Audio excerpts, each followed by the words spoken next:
चोर हवा भर भर चुनरी उड़बै छै। खिल डली डली खिल कली कली भवरा के हिया तरसै छै। टके बूंद धरा खसे पैन घरा सो मेघ किया गरजै छै। उड़े किरण किरण चले पवन जखन ई चरंज चमन में अबै छै।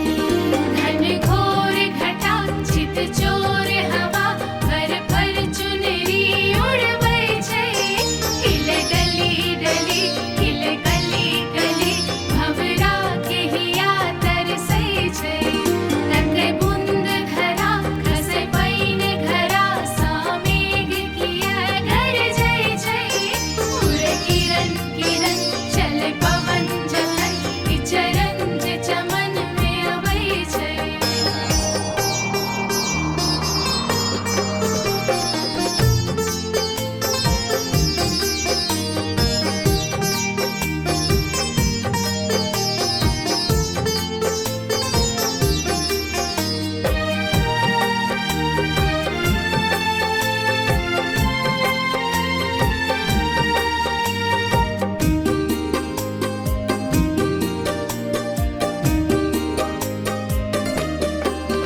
ई जे मोर नचै कि बेजोड़ नचै बुलबुल छै त घबरा का।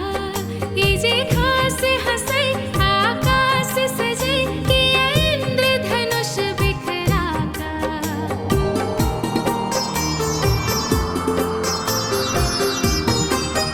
बहु गाम अबै ई गुमान लगै दिया प्रीत के पथ में जरा का। किया चान उगै ई त प्राण हरै डगरे हंसने हजगा का।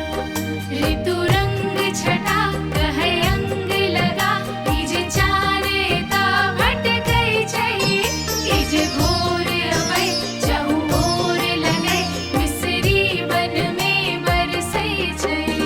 घन घोर घटा चित चोर हवा भर भर चुनरी उड़बै छै। खिल डली डली खिल कली कली भवरा के हिया तरसै छै।